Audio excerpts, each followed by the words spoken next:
This evening's author was a man of many accomplishments and many contradictions. He was a well-known writer and essayist in his day, writing clear, concise, and effective prose. He was also subject to violent passions. In law school, he assuaged his guilt over beating up another student by burning his hand so badly it had to be amputated. I'm Pat Tully of the Ketchikan Public Library, and this is Reading Aloud. John J. Chapman was born in 1862 to a prominent New York family who were active in progressive politics and abolitionism. One famous ancestor was the first Chief Justice of the U.S. Supreme Court, John Jay. John J. Chapman followed in his father's footsteps and studied law, but writing was his real passion.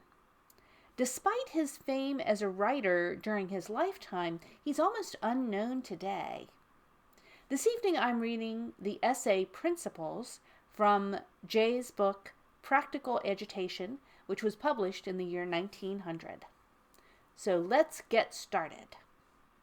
Speech is a very small part of human intercourse. Indeed, speech is often not connected with the real currents of intercourse. A comic actor has made you happy before he's uttered a word. This is by the responsive vibration of your apparatus to his. The external speech and gesture help the transfer of power, and that is all they do. The communion, upon whatever plane of being it takes place, is a contagion and goes forward by leaps and darts like the action of frost on a window pane. An angry friend comes into my room, and before he has uttered a word, I am in a blaze of anger. A baby too young to speak does some naughty thing. I remonstrate with him in a rational way. Perhaps I repeat to him Kant's maxim from the Critique of Practical Reason. The child understands at once and is grateful for the treatment. Now, observe this, that if I said the same thing to a grown man in the same tone, it would be to the tone and not to the argument that he would respond. The exchange of energy between man and man is so rapid that language becomes a bystander. It is like the passage of the electrical current. We receive an impression or a message or 20 messages at once. All this is the result of suggestion and inference. No strange phenomenon is here alluded to. The situation is the normal and constant situation whenever two human beings meet. The only mystery about it is that our senses should be so much more acute than we know. Ask a man to dinner and talk to him about the Suez Canal, and the next morning your wife will be apt to give a truer account of him than you can give. She's been knitting in the corner and thinking about the best place to buy children's shoes, but she knows which coils in her brain have been played upon by the brain of the stranger. The reason your wife knows that your Suez friend is no saint is that she feels that certain strings of the benevolent harp that is sounding in herself are not being reinforced. There are dead notes in him. The sensitiveness of children is so common a thing that we forget its explanation.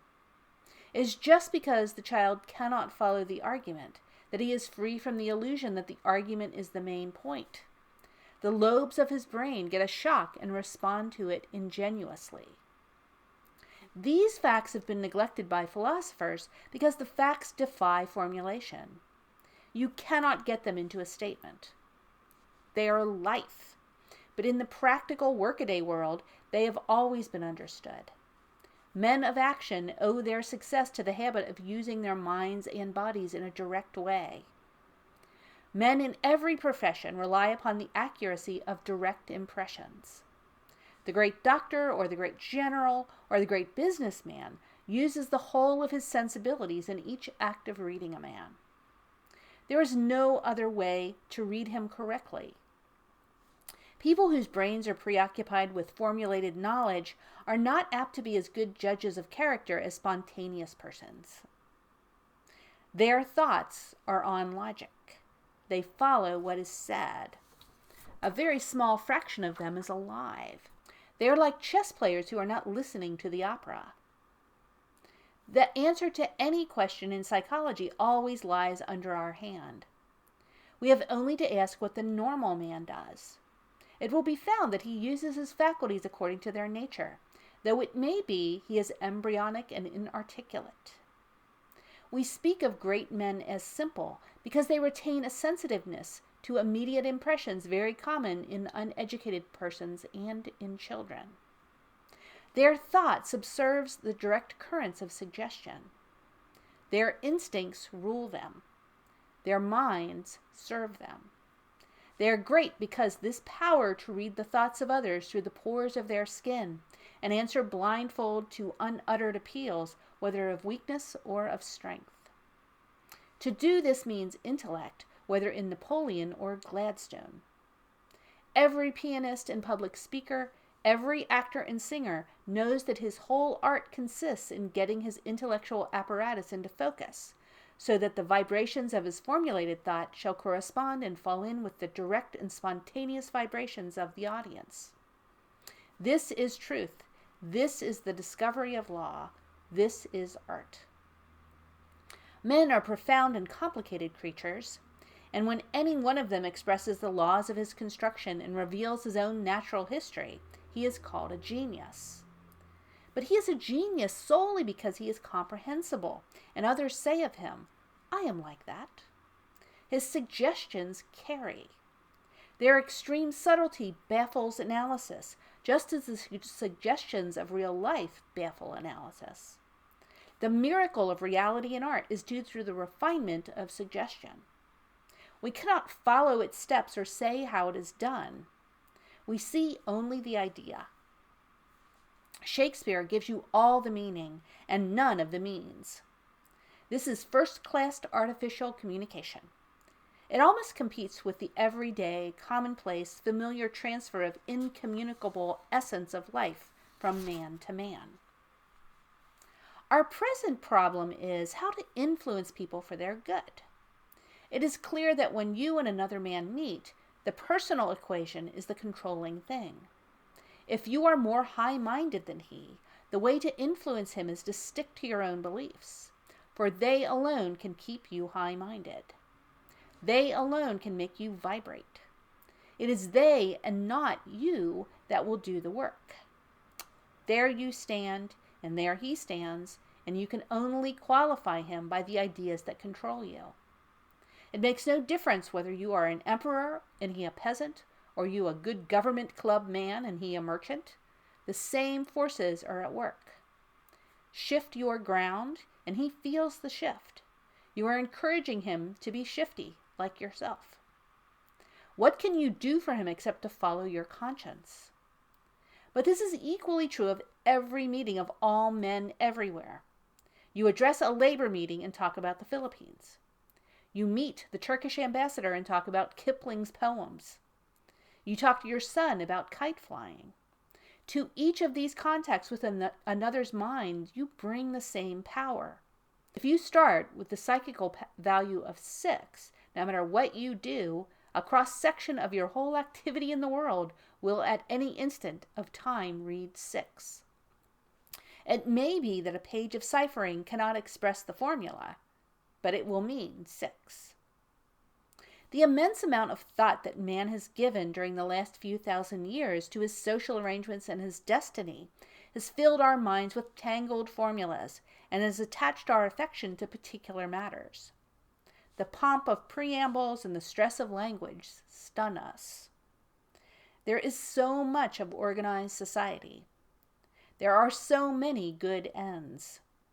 If there were only one man in the world, we know that it would be impossible to do good to him by suggesting evil. We know that if we gave him a hint that contained both good and evil, the good would do him good, and the evil, evil. If we were bent on nothing but benefit, we should have to confine ourselves to suggestions of unalloyed virtue.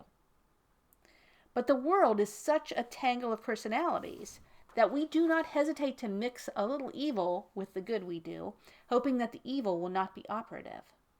We half believe that there may, somewhere in the community, be a hitch in the multiplication table that brings out good for evil. Liberty and democracy are thought to be such worthy ends that we must obtain them by any means and all means, even by hiring mercenaries. Can we wonder that in the past, men's minds were staggered by the importance of a papacy or some dynastic succession? Today, everybody jumps to shield vice because it is called republicanism or democracy. The irony of history could go no further. Let us consider our local reforms by the light of these views. Civil service laws, ballot reform, elections, taxation, dissolve all these into acts and impulses, and see whether the laws of human influence do not make a shortcut through them all, like X-rays. No matter what I talk about to the emperor, I am really conveying to him a suggestion, a tendency to become as good or as bad a man as myself. Gordon turned a dynamo of personal force among the Asians, and they understood him. He was talking religion, and he gave it to them straight. Now, all religion, as everybody knows, is purely a matter of suggestion. But so is all other influence. We want honesty. Well, what makes people honest? Except honesty. Does anything else spread the influence of honesty except honesty? Are we here facing a scientific fact? Is this a law of the transference of human energy, or is it not? If it is, you cannot beat it. You cannot imagine any situation where your own total force in favor of honesty will consist in anything else than honesty. Of course, you may put a case where honesty will result in somebody's death. If in that case you want his life, why lie? But what you will get will be his life, not the spread of honesty. If the event is chronicled, you will find it used as a means of justifying dishonesty forever afterwards. We do not want any of these reforms except as a means of stimulating character, and it is a law of nature that character can only be stimulated directly. Sincerity is the only need, courage the all-sufficing virtue. We can dump them into every occasion and sleep sound at night. What interest can any rational man have in our municipal issues except as a grindstone on which to meet the people's moral sense? How is it possible to deceive ourselves into looking at our own political activity from any other standpoint than this? You are to make a speech at Cooper Union on ballot reform. Somebody says, do not mention the liquor question or you will lose votes. But some phase of that question seems to you pertinent and important. Shall you omit and submit? That would be an odd way of stimulating character. The need of the times is not ballot laws, but sincerity. The maximum that any man can do toward the spread of sincerity is to display it himself. All the virtues spread themselves by direct propagation, and the vices likewise. Our people are deficient in righteous indignation. When you see a man righteously indignant, rejoice. This is the seed, this the force. Nothing else will arouse courage but courage, faith but faith. You see, for instance, a knot of men who are really indignant at the injustice of the times. But their indignation seems to you a danger, because it is likely to defeat some candidate, some pet measure of yours. You wish to allay it. You wish yourself well rid of this sacred indignation. It is inconvenient. Open your eyes to the light of science. Here is a spark of that fire with which everybody ought to be filled. All your scheming was only for the purpose of getting this fire. Then foment it. Virtue, then, is a mode of motion, or it is an attitude of mind in a human organism, which enables that organism to transmit virtue to others. But vice is also a mere attitude of mind by which vice is transmitted. We know less about the natural history of vice than we do of dipsomania and consumption. But we know this much, that the vices are co-related and breed one another in transitu, the tendency being toward lighter forms in the later catchers. Avoid another's guilty side, and you reinforce it. Sympathize with it, and you catch his disease, or some disease. I have held hands with my friend who is in the wrong over his family troubles, and it has given me the distemper for a week. The German actor De Vrient went mad while studying the inmates of asylums as a preparation for playing King Lear. It was not the living in asylums that drove him mad, but his sympathetic attitude toward the disease. This exposed him. Why is it we commend the man whose antagonism to crooked work is so great that he shows a tempter the door before he has finished his proposition? Parleying is not only a danger, it is the beginning of the trouble itself. It is very difficult and very odious offending people by forcing them to see in which direction our wheels really go around, and yet the alternative is to have our machinery forced back to a standstill. We are interlocked with other people and cannot break free. We are held in place by fate and played upon against our will.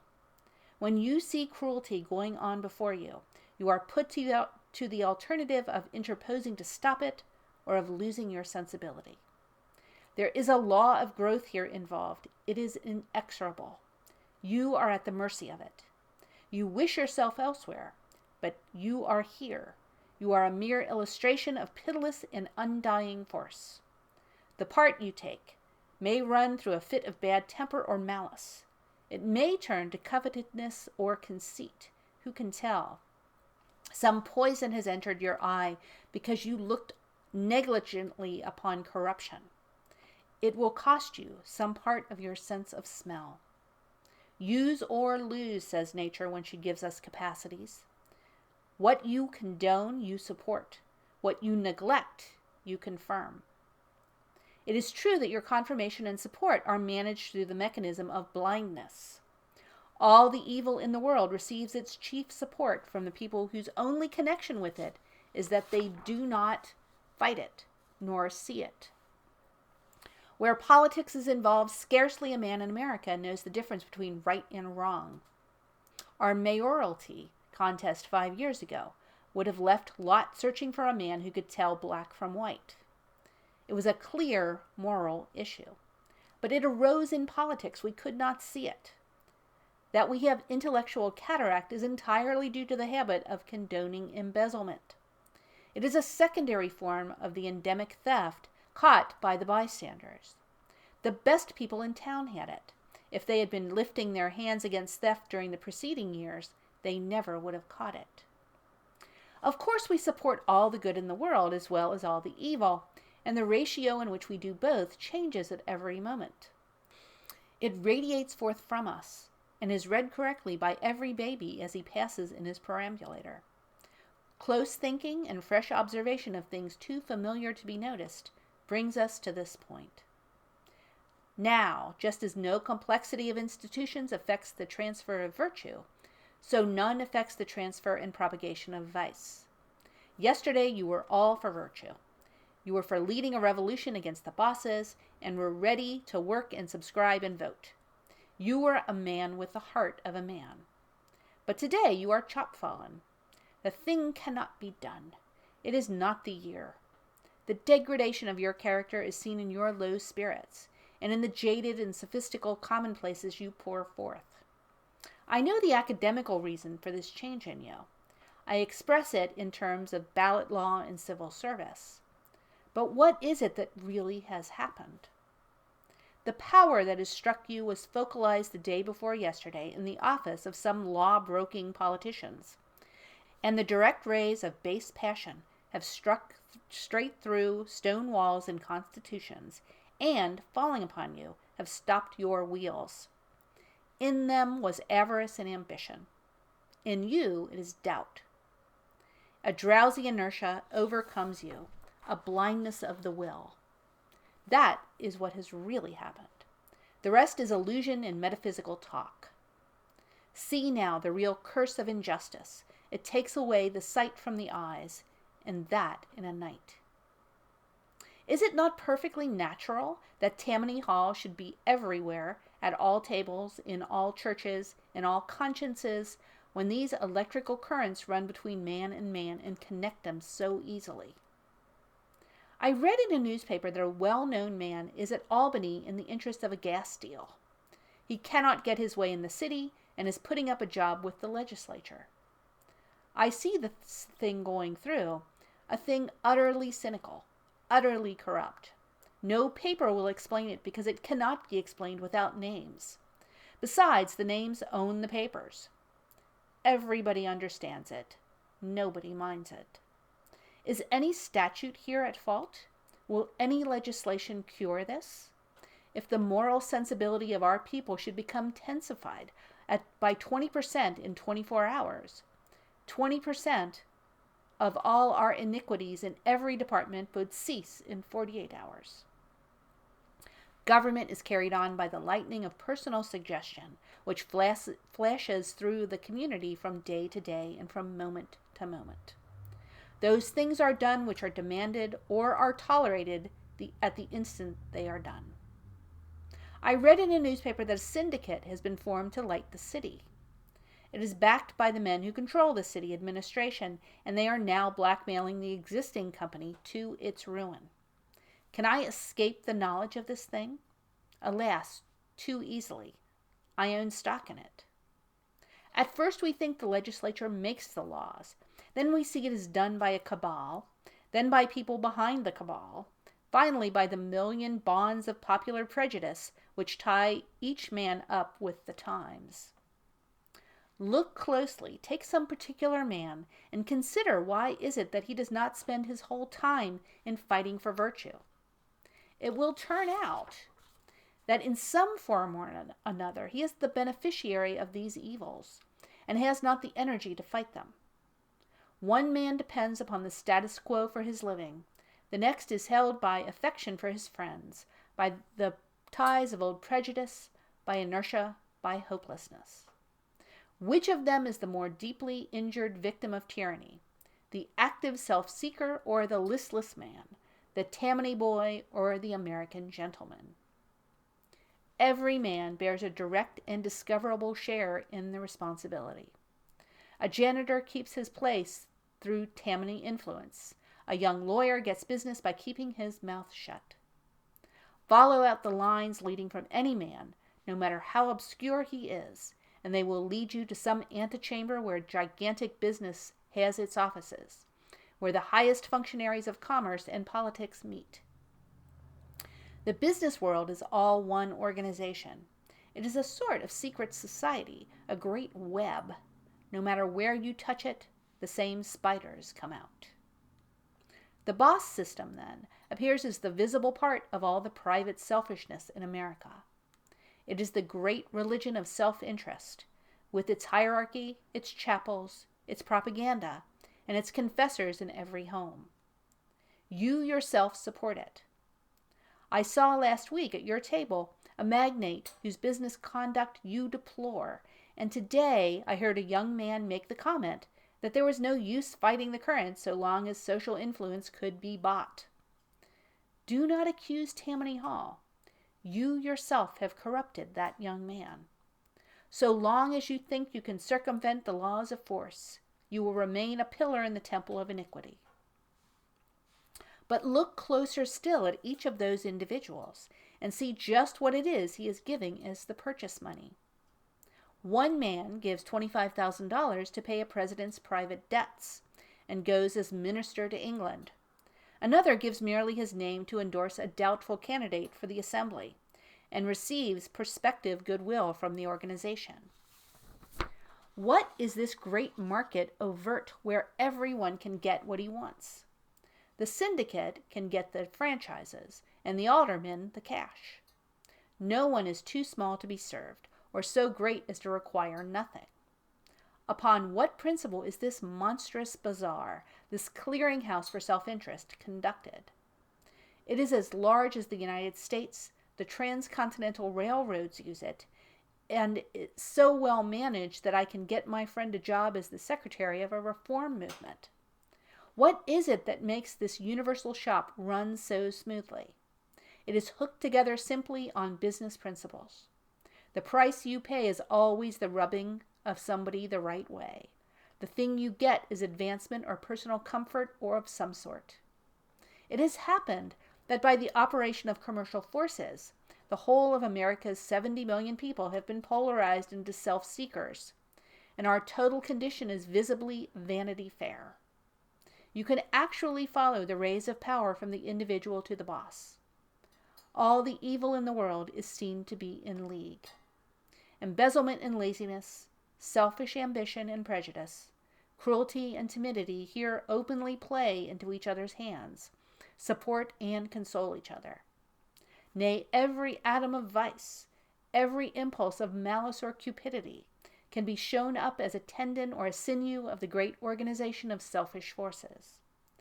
It is as if a magic glass had been superimposed upon the continent, and looking down through it, upon the motives of man, all complexity vanished, and we saw all the evil forces pulling one way. The same thing has always been true in every society, but the names, powers, superstitions have been so extremely complicated that no one could follow the laws of interlocking motive, except by inference and prophetic insight. Take the case of a very selfish man fighting his way up through society in the reign of Louis XVIII. He meets a Bourbon influence, an ecclesiastical influence, a Napoleonic influence, a Republican influence. He grapples with every man he meets, using the hooks of self-interest in that man. The forces at work under Louis XVIII were as simple as with us. Only the nomenclature is different and more complex. It is easy in America to see the working of one man's selfishness upon another's. Let alone the Margaret Avert, it is easy to trace the subtle social relations when they are for the bad. It was easy to follow the effect of your conduct in asking the dishonest business magnate to dinner.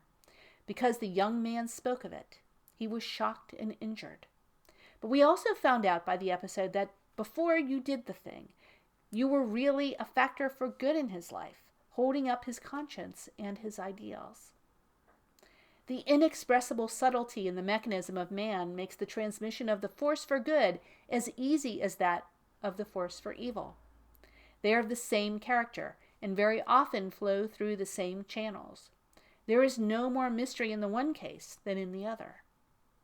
Consider what is done in the course of any practical movement for reform. A bad bill is pending at Albany. In order to beat it, a party of men whose characters are trusted get on a train, and the whole state watches them proceed to Albany. This is often enough to defeat a measure. The good their pilgrimage does is done them and there instantly, by example, by suggestion. If, when they get to Albany, they sell out their cause, the harm they do is done then and there by example, by suggestion. They make some concession which lessens friction, but suggests Tammany Hall. This is the only part of the transaction that reaches the great public. Ask the laboring man, and he will give you a digest of the whole episode in a shrug. If a reform candidate is running on the platform, "Thou shalt not steal," and the boss desires to corrupt them, the boss asks him to drop in for a chat. If he goes, everyone hears of it the next day, and everyone is a little corrupted himself. 1,000 well-meaning men say he did right. Had he resisted, these same men would have cried, "Bravo!" and thereafter taken a higher view of human nature. It is by a succession of such minute shocks of good or bad example that communities are affected. The truth seems to be that our lives are ruled by laws of influence, which are in themselves exceedingly direct. But the operation of them is concealed from us by our preoccupation over details. It is impossible to regard these matters in too simple a light. Nothing is ever involved except the contagious impulse that makes one man yawn when he sees another man yawn.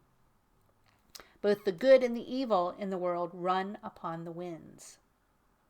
Moses' habit of falling upon his face before the congregation and calling God to witness that he could lead them no longer was not a political trick done to frighten the people into submission by the threat of abandoning them. It was the sincere act of devotion, but it was also the most powerful form of appeal. He did the act, they followed in it, and thus made him absolute. Lincoln's anecdotes and fables consisted of nothing but suggestion. They were one source of his power. The first thing a tyrant does is to suppress cartoons.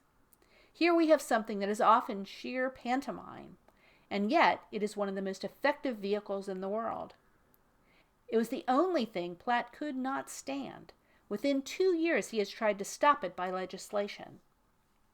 If you are to reach masses of people in this world, you must do it by a sign language. Whether your vehicle be commerce, literature, or politics, you can do nothing but raise signals and make motions to the people. In literature, this is obvious. The more far-reaching any truth is, the shorter grow its hieroglyphics. The great truths can only be given in hints, phrases, and parables. They lie in universal experience, and any comment belittles them. They are like the magnetic poles that can only be pointed out with a needle. Take any profound saying about life, and see if it does not imply shorthand, a sort of telegraphy as the ordinary means of communication between men. He that loseth his life shall save it. Here we have a poem, a system of ethics and psychology. Or take any bit of worldly wisdom. Money talks. Here we have the whole philosophy of materialism. Does anyone imagine that political bargains are reduced to writing? It would be injurious to the conscience. They are made by the merest hints on all sides. Everyone is left free. The extreme case of the power of suggestion is seen in the stock market, where a rumor that banker A has dined with railroad president B drives values up or down. Cleveland's Venezuela message makes a panic. The different parts of the financial world live from day to day in instantaneous and throbbing communication. This is one side of the popular life. Its thermometer is sensitive and records 1/1000th of a degree as readily as the political thermometer records a single degree. But the principle is the same. All the people run the stock market, and all the people run politics. There has never been any difficulty in reaching the whole people with ideas. Even a private man can do it. But he must act them out. The end. Thank you very much for joining me, and have a good week.